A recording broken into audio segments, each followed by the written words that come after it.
What is up guys, Wraec here with a new video, and as you know, yesterday I made a test about Tasi. We tested her with a single copy to see if that is worth it, and I said, well, once we have her on my main account on the global server, then we can do some more testing.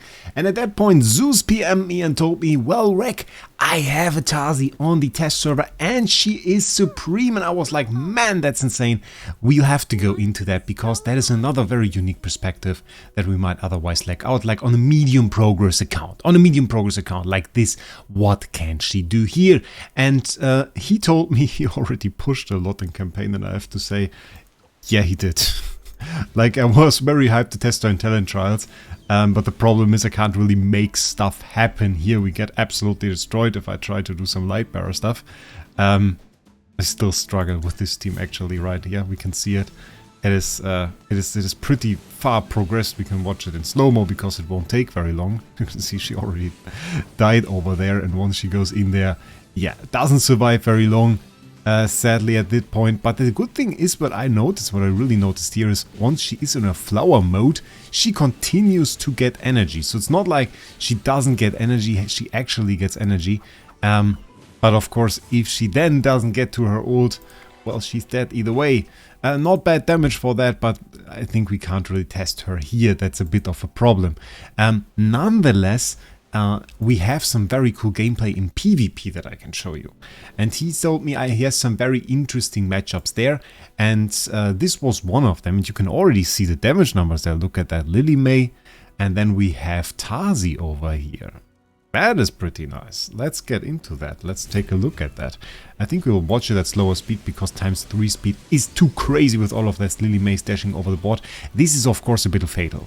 You have the you have them both bound in the back row, or like right here at the start. This is of course not very nice, but on a limited account, what can you do? Like, of course you don't have every single hero.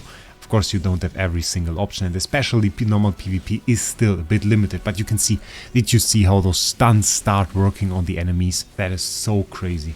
And then she goes into a flower mode and is somewhere like you see this pink glow and continues to get some energy. And this is really the strong part, like just giving a stun, giving a bit of damage, and then going into the slower mode to collect the rest of the energy. And I have to say, once she goes into her ult, and you can see it right there, look at the damage. Bam, bam, bam, one stun after the other right there. And that is really what led to those crazy numbers, because she was able to have some grouped up enemies, which then made her able to get her stuns off. Her stuns, we know them from her second ability, Dream Dance, and get some insane damage out of there. So it is really the way we thought it would be, like the super fast, right after each other AoE stuns that we saw right there really are super effective. And the only problem that I saw in some of his fights, and maybe we can watch a losing fight here, is when he really doesn't get to that point. Okay, here he didn't use her. Which was the other one? Oh, the enemy used her here, right? Yeah, okay, that is the same basically for us. We can watch the enemy. The enemy has her here. He is not the attacker, he is defending actually on this one. So that is not his Tasi. You can see Tasi is going over there, is doing that rather nicely, but just doesn't really get to her ult. She's pretty much destroyed right there by Arden and Lily May. Now we get to the next point. Okay, still doing some damage, not doing much, getting 2 hits by Lily May, and is right down again. And now comes the fatal part. We see Lily May activating her skill here. Tasi right before her ult, and ult gets countered. And that basically full countered Tasi. And that is really disastrous, because she takes very long to get to her ult. And if at that point she gets countered by Lily May, well, it's all over, isn't it? It's all over. You get no value out of your Tasi, really. And that is something that I'm a bit afraid of. Can you really afford in PvP to have a hero that is relying so much on her ult? And I feel like for her it's quite a lot. It's quite a lot. It's not like a Diner, for example, where you get a ton of extra damage at the start. You really get a few stuns, and then she really does rely on her ult. This ability is decent, but is mainly there to be used with her ult in combination with her Mythic Plus ability. This ability is of course for the revives, This is just some attack boost, this is the revive, and everything is just like made so that she can get to her ult. But if that doesn't work out, I feel like she's really struggling. And we could see that in some of the fights. Sadly, we can't watch that one for whatever reason. That is really a bit sad. I'm not sure if we have another fight right here with Tasi. We do have. Maybe let's watch this one as well. And yeah, so we have some more creative teams here, which is usually not the case when I'm on my main account in PvP. There's mostly like Dino comms, stuff like that, Scalita. Here we have some other heroes, even the Burial right there, which I kind of like, which is pretty cool. You can see really the flow is, she is reviving, she's going into a flower state, collecting some more energy and slowly working towards that ult. And that also gives us an idea of the value of that Supreme Plus ability, because that Supreme Plus ability gives her an extra revive or an extra recovery phase in this flower state for every single assist or kill that she does. And keeping that in mind, we can kind of see how that has value in here, because we have all those times where she goes into that mode, and now we get to see an ult, which is pretty cool.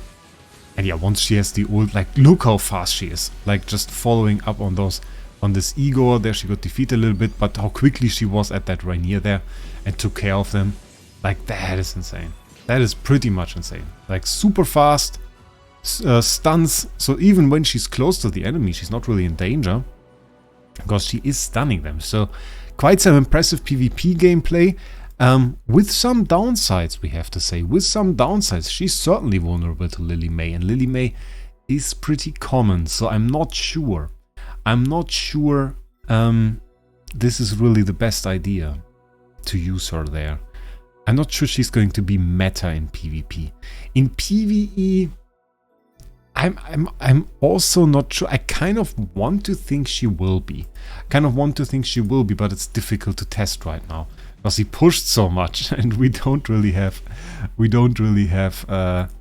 something like an Olmus at the moment. Olmus is mythic and needs 3 more copies to get to Mythic Plus, and that is very annoying. And yeah, this is really bothering me. It's not that bad. Actually, I thought it would be super bad that she goes to the enemy, but what happens really? She goes into a flower state, continues to get energy, pretty good energy actually, and then she gets to her ult. So now she would have her ult, and I mean, right now we have a bit of a bad position, but she is able, and some people already showed that she is able to deal a ton of damage to the enemies itself. And look how much energy she just gained during that time. We're looking at back-to-back ults here. Just back-to-back. Those enemies were stunned all the way, and then she continued. So, like, this power in AFK stages, that is insane. If you just have to get her to that ult. Honestly, last season would have been insane. Last season, if you remember, the Mauler season Cascade spell, just the artifact that gives you an ult at the beginning of the fight, gives you enough energy for that, like, that would be insane. That would really be insane on her. Just having an ult at the beginning of the fight would be absolutely mental. But I think this was a very proper display of the power she might have. And I want to see how she would work on Lightbearer team. I mean, we can try that here again. I mean, honestly, it might just be alright if you just stall until she has an ult. Pretty sure it might be enough. Might be enough for her to just stall. I think if the enemies leave, that's a problem for her. If you just stall for her to have an ult and the enemies are close enough together, it might be good enough, honestly. Because now we get an ult, and she just finishes them. It's crazy. Yeah, I think... I'm not sure about PvP, but PvE, certainly. Certainly PvE. Certainly PvE. We are going to see her here. And maybe for the end of this video, and let's take a look at her abilities a little bit. Can we see the effect that she's going? Oh, we can. Increases target's damage taken. Okay. And we have the grants a 20% attack boost for 6 seconds when inflicting control effects on that target. Okay, we have the stun. So it's pretty easy for her to achieve. That's pretty nice. That's not bad at all. That's a pretty good effect. Headwear, okay, we saw that. We have the ability here. This is ultimate power, so we can get to 5 seconds Dream, which means you can get to more damage. I think that is probably what you want. Maybe you even go ultimate power, skill power. Well, that is not too great. We have the recovery here. We have a little bit of damage. I think ult power is probably what you go for. Just ult power to get to 5. You get to even more than 5 seconds. You get to 5.5? Or is it 6 even? Wasn't it 6? I remember correctly we have... They recommend... Oh yeah, ult power. 5 ult power. We can get to 5 ult power on that, so it's plus 2.5 seconds. We can get to 6 seconds hypnosis effect on her. That's crazy. So you go ult power on that. And then you have 6 seconds hypnosis, which is pretty crazy. Yeah, that's great. That's great. Though there's an argument to be made. Did they put some energy recovery stuff in here? That's attack ultimate power. Did they do somehow energy recovery? Oh, it's like annoying to see those things. We have haste. The haste isn't too bad. No, you probably go ult power. You go ult power for the 6 seconds. Yeah, you do that. That will be insane. Yeah, insane hero. Can be made even more insane. We now have the penetration here. We have the haste. You can go to 130 haste. You can upgrade the haste by even 30% more. Crit in here, execution in here. And it's just like, get into PvP for an AFK stage, get to an ult, and you're basically set. It's insane. It's absolutely insane. I wonder if she has synergy with Niru, just for the revive. That could be crazy. I don't know. We'll see. So, this is just what I wanted to show you for basically her progress here. If you want, we can do one more AFK stage in the background while we finish this video. I'm not sure she can do well against Igor. It's probably one of the heroes she's not great against. But yeah, she's certainly one of the heroes I'm most hyped for in recent times. Granted, a bit of a complicated one. Certainly, well, a bit of a situational hero. Complicated hero in the way that she really needs some time to shine, needs some time to get to her ult. But I think that is one of the greatest heroes that we saw in recent times, and probably the first hero where I'm right now in the... do have the idea that I want to say, yeah, well, you can summon for this one. And this is like a definite recommendation from me to go for Tasi. Because Tasi seems like the most crazy AFK stage hero that we saw right now. And maybe we'll see some PvP teams for her as well. Kind of interesting to see how unaffected heroes are not hypnotized at all by her. So that's a thing to notice. Yeah, expectedly so, she did a bit worse here. Yeah, but tell me what you think about her down in the comments below. Thank you for Zeus for providing me with this account. Nice AFK, nice arena gameplays there as well. And yeah, thank you for this opportunity. And with that, I wish you guys a great day. We'll see us in the next one.